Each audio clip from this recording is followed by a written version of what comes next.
All right. I show 9 o'clock, so I've got a few announcements before we call the meeting to order.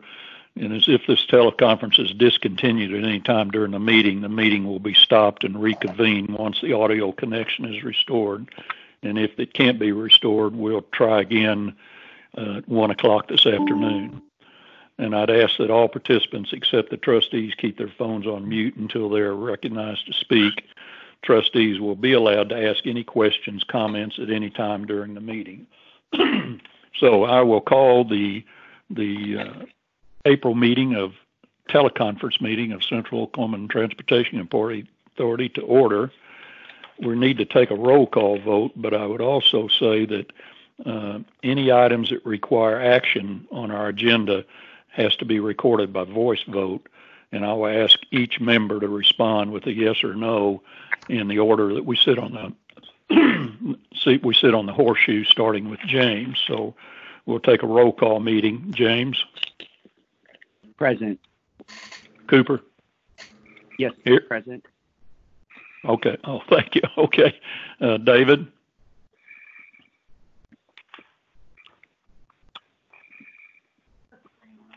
I assume David is not there.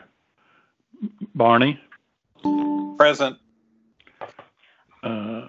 Myself. Laura? Present.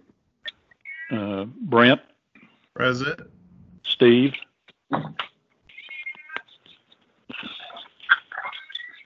I assume Steve is not there. If David or Steve join the meeting after we get started, I'd ask them to please let us know. And then if any trustees need to leave during the meeting, I'd ask you that you let us know so the secretary can make note of that.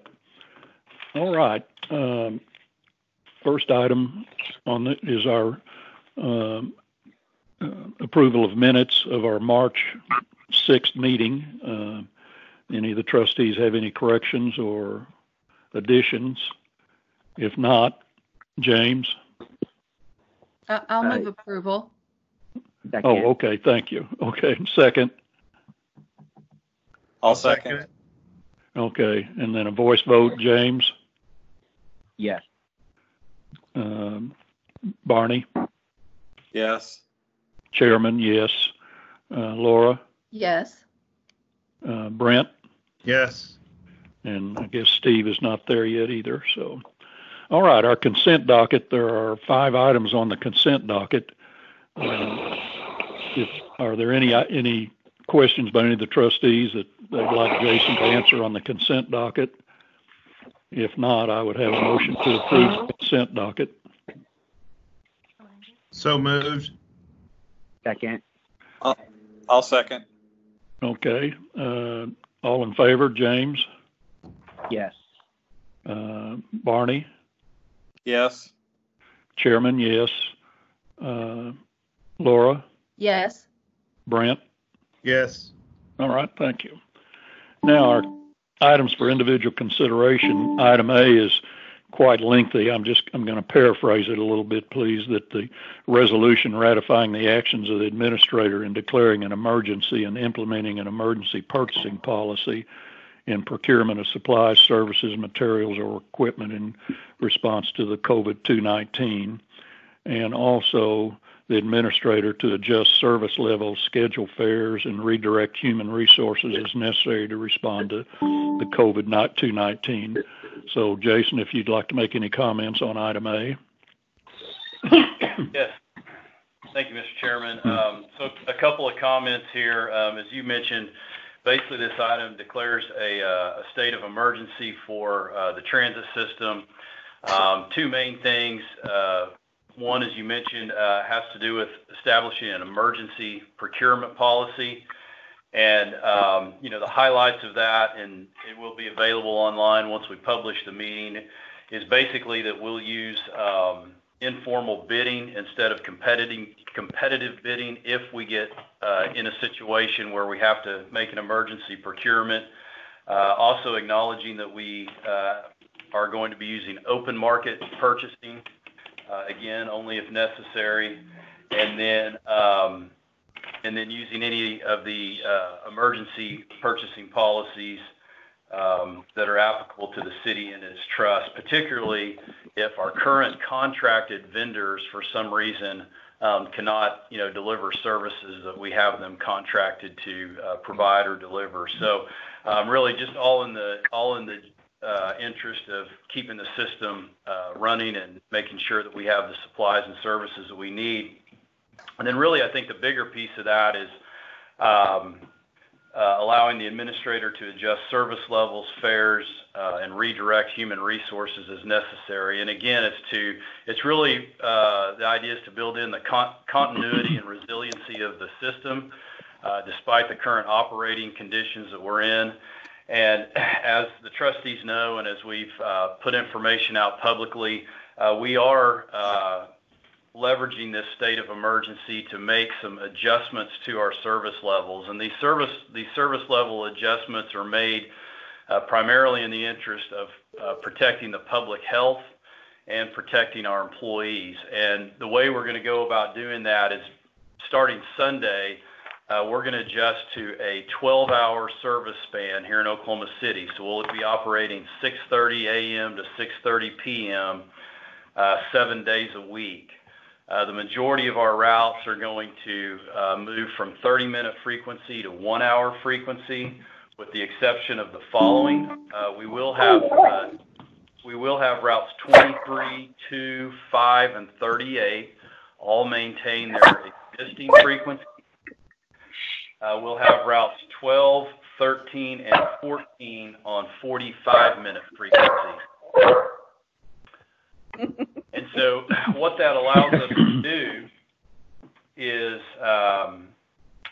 basically work half of our operations and maintenance staff on any given day,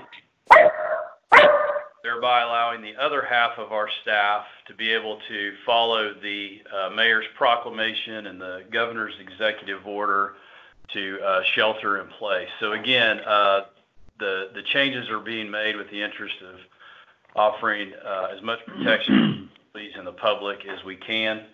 A couple of other changes to the service that have been implemented under this declaration of emergency is we have limited access to the transit center. We allow 5 people in the transit center now. We keep the transit center open only to purchase bus passes and for restroom facilities.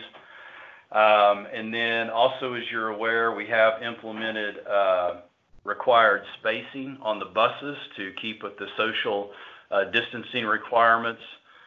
So we have certain seats that are basically marked as not usable in order to maintain that distancing. And again, for the trustees' information, just to give you a sense of how that's impacted our operations, we could get approximately 12 people now on a 40-foot bus, about 10 people on a 35-foot bus, and roughly 8 on a 30-foot bus. So that's just a summary again of the service changes that have kind of come along with this declaration of emergency. And I'm glad to answer any other questions the trustees might have. Any questions? And I'm sorry I mentioned to mute our phones. I didn't think about muting our puppy dogs. So, all right. If there's no questions on item A, do I hear a motion to approve? So moved. Second. Second. All right. James? Yes. Barney? Yes. Chairman, yes. Laura? Yes, and for the record, Steve Hill is here. He's the one who moved the motion. Oh, okay. No, I'm motion. No. Oh, okay. I'm good. And Brent? Yes. And Steve? Yes. Okay, thank you. Councilman Greenwell is on the line also. Oh, okay. Yes. Good. Well, welcome, David. My vote's yes, too. All right. Well, as I mentioned to begin with, I'm asking for the voice vote based on how we sit on the horseshoe, so I will move you all back in your position now. So, okay, item B is a contract for professional services agreement with Rousey Financial Services for April 3rd through December 31st. Jason? Yeah, so as you know, our longtime financial services manager, Melissa Rousey, retired on March 27th. And we have not filled that position yet, although we have advertised for that position, conducted some interviews, and are actually currently in the process of re-advertising for that position. But, it's a pretty critical position for our department, our financial services manager. And like we've done in the past with some of our key division heads that have retired after, literally decades of experience with the department, we like to encourage them and try to secure basically a contract for consulting services so that we can better transition. We're able to keep that institutional knowledge and better transition, whoever that new person is in the position. And so, Melissa has agreed to continue to support us on a limited basis, primarily be there to answer some questions. And I think one of the pivotal roles she'll play is assisting in training the new person in that position with our NTD, our National Transit Database reporting. So with approval of this item, it will certainly strengthen our position in terms of transitioning to whoever our next financial services manager is. Estimated cost on the item, again, it's all going to be based on the hours that we end up needing from her. But we have an estimated cost here of right around $10,000, and the term would go out through the end of this calendar year, which should get us through our initial NTD reporting submission in October. All right. If there's no questions, I would also ask whoever makes the motion and second would do it by name so the secretary can record it in the minutes correctly. So do I hear a motion to approve item B? This is Brent Bryant. I make the motion. And David, did you second? Yes, second. Okay. All right. James? Yes. David? Yes. Barney? Yes. Chairman, yes. Laura? Yes. And Brent? Yes. And Steve? Yes. All right, thank you. Item C is an amendment number 1 to professional services agreement with DeWitt Investments, DBA Elite Protection Service for streetcar fare inspection and security services, estimated cost at $300,000. So, Jason, you might explain this. Yeah. Sure. Yeah, this amendment is really correcting an error we had in the initial contract approved by the board back in October. We competitively bid our security services. Elite Protection Services was awarded the contract. When we took the contract to the trust, we had an estimated amount or not to exceed amount of $50,000 in that contract, and that was essentially an error on our part. We should have had the full estimated annual cost of about $300,000 in the contract. So since we're bumping up on exceeding that $50,000, we need to increase the amount. And just as a reminder, the $300,000 roughly that we pay annually for security services covers our security at the transit center.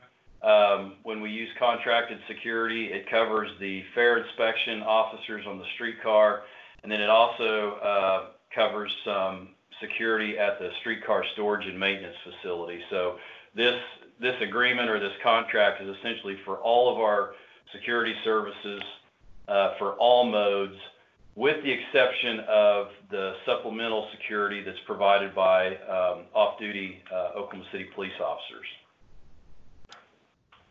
Okay. Any questions? How does that tie into item D? Yeah, so item D, they're really not connected other than item D gives us really even more flexibility in terms of securing security services. And so if I can speak about item D next, would you like me to go ahead and speak about item D? Yeah, I think, now? and then we'll vote on them separately. All right. So item D is really a pricing agreement between the trust and another security company here locally, Superior Security, that has a contract with the Utilities Trust. And really our motivation for going out and getting this separate contract is really to provide, it really gives us the ability to provide supplemental security service if for some reason Elite, our primary security provider, is coming up, shorthanded in terms of staffing. And quite frankly, the only reason this item is on the agenda is because of the current state of emergency. We wanted to make sure that if for some reason our primary security service provider didn't have the personnel, that we had another provider to draw from. So with approval of this pricing agreement, it gives us the ability to also use Superior Security to supplement Elite if for some reason, Elite doesn't have the staffing. The main difference here is that this pricing agreement has a cost of not to exceed $50,000. So again, it would just be used as supplemental. All right, thank you. All right, any questions on either of those items? If not, I would have a motion to approve item C. This is Laura. I move to approve item C. Second. This is Barney. I'll second that. All right, and a vote, James? Yes. David? Yes. Barney? Yes. Chairman, yes. Laura? Yes. Brent? Yes. And Steve? Yes. All right. Any questions of any of the trustees on item D? If not, I would have a motion to approve item D. This is Barney. I'll move approval of item D. Second? This is Steve. I'll second it. All right. All in favor? James? Yes. David? Yes. Barney? Yes. Chairman, yes. Laura? Yes. Brent? Yes. And Steve? Yes. All right, thank you. We've got three more items. Item E is amendment number 1 to contract for engineering services with HNTB Corporation for Phase 2 of the Northwest Bus Rapid Transit, an increase of $1,433,000. So this is one of the more important items we had on the agenda to have a meeting this month. So, Jason? Yes, sir. Mr. Chairman, before I get into the explanation here, just a reminder that it's been 15 minutes, so I believe we need to do another roll call just to verify who all's still on the line. I know we just took a vote, but All I right, believe James? that's the procedure we need to do. James? James. David? Reporting. Present. Barney? Here. Chairman here. Laura? Here. Brent? Here. And Steve? Here. All right, thank you. All right, you can go on with item E now. Okay, thank you. Right, so this is Amendment 1 to our engineering contract with HNTB for the Bus Rapid Transit Corridor along Classen and Northwest Expressway. This amendment is for just over $1.4 million, so it's a significant amendment to say the least. However, with this amendment, this will take essentially our A&E services that are associated with the project, all the way through final design. And you can see in your memo there some of the tasks that are going to be laid out with this amendment. But as you'll recall, we've completed the environmental. We've done some conceptual planning through task 1A. And now with approval of this contract, we'll start doing the work for the preliminary design report. We'll get to 30% plans, the 60%, working our way up to basically 100% plans. H&TB is going to assist with the documents to bid the project. They're going to assist with an operating plan for the BRT. The amendment also includes some consultation on bus procurement, and then, of course, assisting us with facilitating some public meetings. So, again, it's a significant amendment, but it's also a very significant milestone in moving the project forward. So, two other quick comments, and you can see this on your memo, but the total contract amount with Task 1A that's been completed, and then this amendment is going to put the contract right around $1.8 million, and that equates to right around 10% of the project, less the bus procurement side of that. So, I think generally, we look at 8 to 10% for A&E as part of these projects. So we're a little bit at the high end of that, but I think, well within the parameters of what we would expect. And then just a quick comment on the funding source. We will use, for this particular amendment, we will use about $700,000 of federal planning funds, and then the remaining, the local share, will come primarily from our reserves, and then we also have the opportunity to use some unlisted GEO bond funds for the local share. So anyway, with that, I'm glad to answer any questions. Oh, I'm sorry. One other thing that I know is probably of interest to the trust is just the timing on this.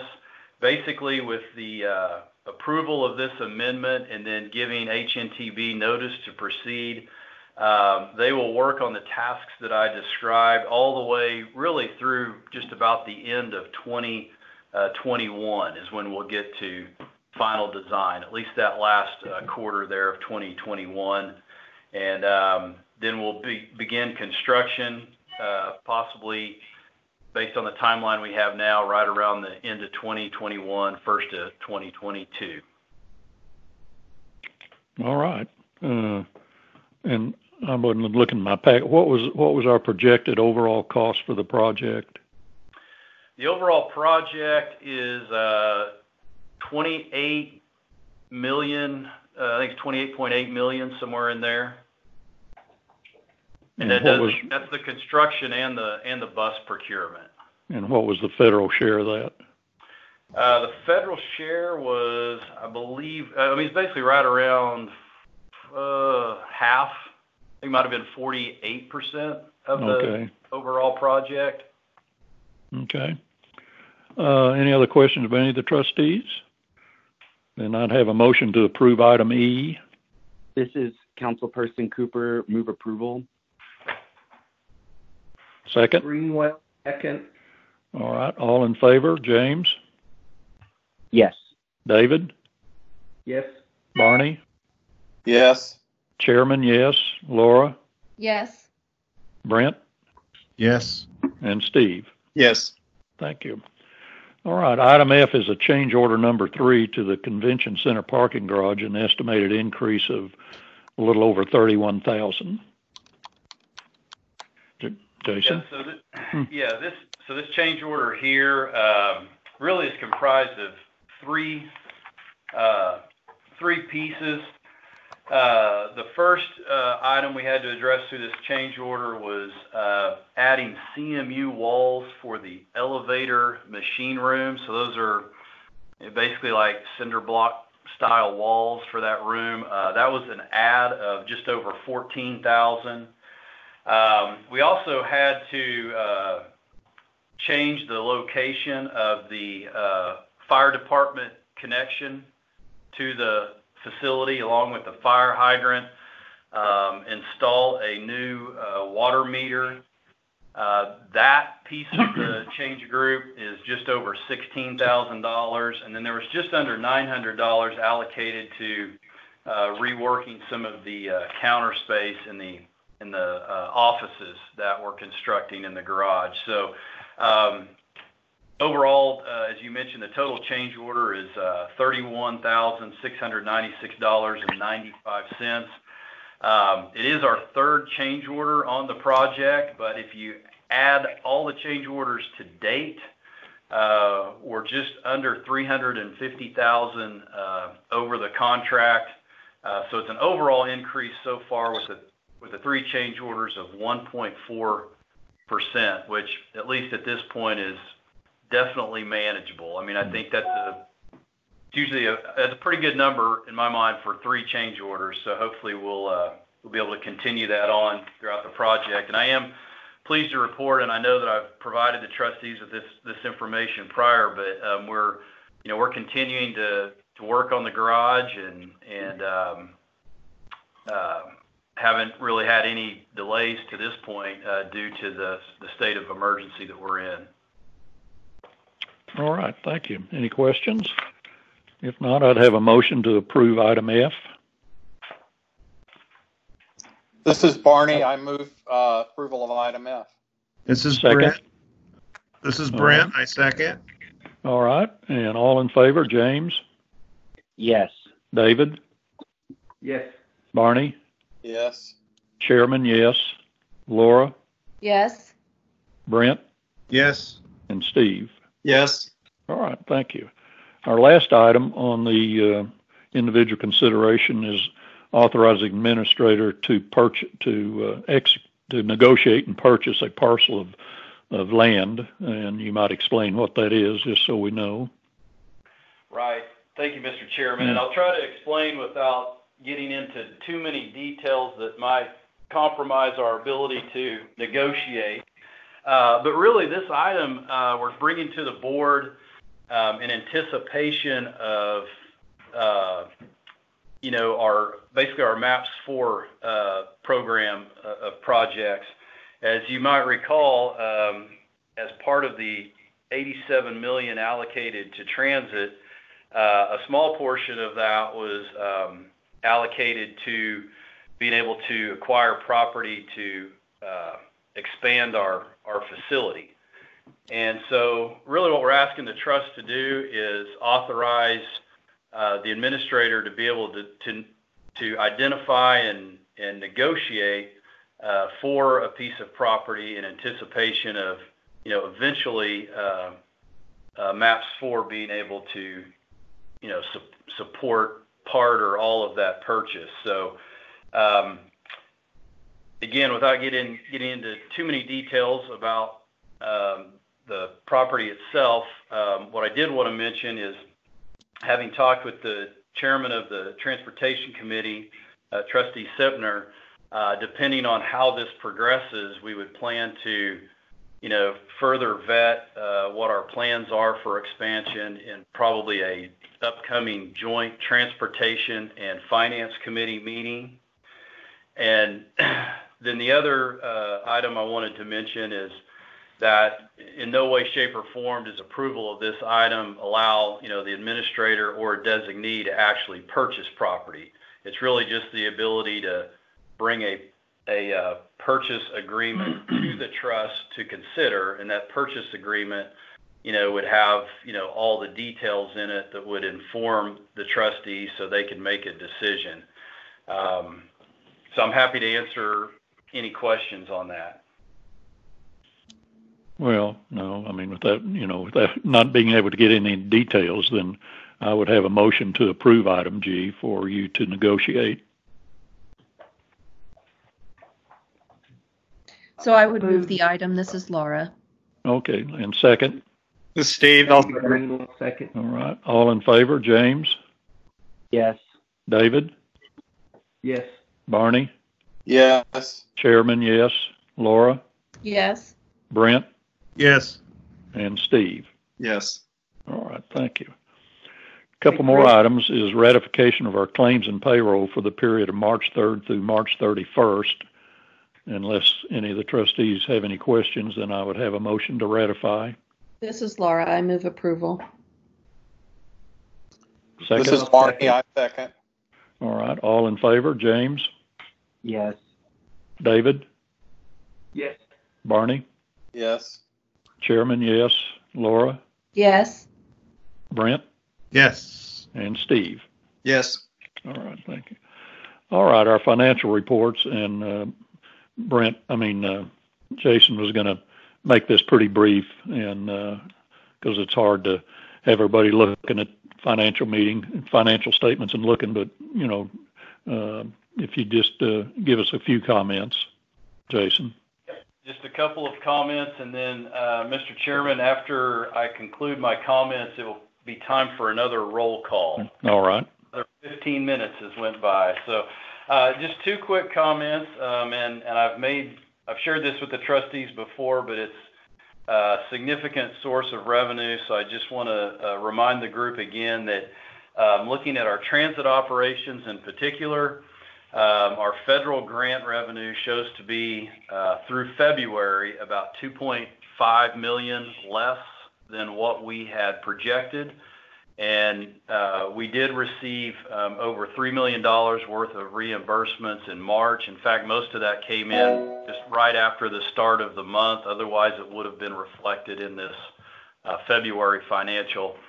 And then the other item I wanted to share with the trustees too, and I know I've mentioned this here in the last week, but with the CARES Act that is now signed into law, there's about $25 billion going to transit across the country. And although we're still working out the details of how that will affect us locally, it goes without saying we are incurring some additional expenses to respond to our state of emergency, but all indications at this point look like we're definitely going to be able to seek federal reimbursement for some of those expenses associated with our response. So I'll be sure to, of course, keep the trustees informed as we move through that, but if there were any thoughts about additional pressures, particularly on the expenditure budget on the transit side, I'm optimistic that we're going to be able to recover a lot of that, if not all, through the federal funds that are on the way. And also, Jason, you might make a brief mention that I guess the city finance is trying to analyze our parking garage situation. Right. So what we did is, as staff, we started looking at our our parking revenues, trying to determine, really at this point, virtually no transient revenue and no event revenue coming into the system. How is that going to impact not only our expenditure budget, but definitely our ability to fund debt service? And we're in a fortunate position where we do have significant operating reserves to get us through in the short term. But as you pointed out, we're working on our own internal analysis, and then also going to be working with the city's finance department and just making sure that we know exactly where we are in terms of our ability to satisfy that debt service, pay for the expenses for the garages, and be able to move forward with conducting business. But looking at the financials here today through February, there's virtually you just can't see any impact at all to the to the current state of emergency that we're in. But when we start looking at our March financials, in particular our April financials, that's when things are going to dramatically change. But we as staff will be, like I said, we feel like we'll be well ahead of that. We're already trying to look at how that's impacting our parking system, and definitely appreciate the finance department's assistance with that. All right, thank you. Any questions by any of the trustees on any of the financial items? Then I'd have a motion to receive our financial reports. This is Brent Bryant. I make the motion. This Second. is Laura. I second. All in favor? James? Yes. David? Yes. Barney? Yes. Chairman? Yes. Laura? Yes. Brent? Yes. And Steve? Steve? Okay. All right, we don't have any program reports. Chairman, this is Steve. I've dropped offline for a second. Yes, on that last vote. Oh, okay. All right. We don't have any program reports. Items from the trustees, before I ask for that, I would just say that we all say our prayers for our country and our state and our city and all our family and friends, and every one of you all take care of yourselves. And maybe by our May meeting, we'll be back to somewhat normal and can get to see each other again. So any comments, James? Yeah, I just want to a sincere thank you to Jason and all the Embark staff for kind of navigating this moment. I'm just very proud of Embark, and I just remain honored to serve with my fellow trustees. So. All right, thank you. David? No, thank you. All right, Barney? Yeah, no remarks. Thank you. All right, Laura? No remarks. And Brent? Yes, I don't have anything. All right, Steve? All right. No, I have nothing. Thank you. All right. Well, as I say, these are difficult times, and this is a first for us on a teleconference meeting, and I guess we got through it and got everything done. And I would tell, I've got everything signed, so the staff can pick up all the signed contracts today. So if there's nothing else, everybody please take care of yourselves, and we'll see you next month. Meeting adjourned. Chairman? Yes. Yes. If I may, I just want to make an announcement to Steve Ross, legal representative for CASA. There were no citizens signed up to be heard, so that's why we did not have a citizens to be heard, just on the record. Well, I had that on my initial script, but they said there weren't any, so I didn't bring that up. So, Not all a right. problem at all. Thank you. And one thing really quick, my name is Robert Ruiz, and I'm a new trustee that'll be joining the board. So I just wanted to introduce myself really quickly. Well, I'm sorry I didn't recognize you. I did not know you were on the line, and No, that's okay. and welcome to it. I have always said there's a lot of trust. The city has a lot of trust, but I've been associated with COPTA for many years, and I think it's as hardworking and dedicated and sincere, citizens that want to help the city that we have. So we look forward to having you on the trust. Wonderful. I look forward to it as well. All right. Thank you. All right. Meeting adjourned.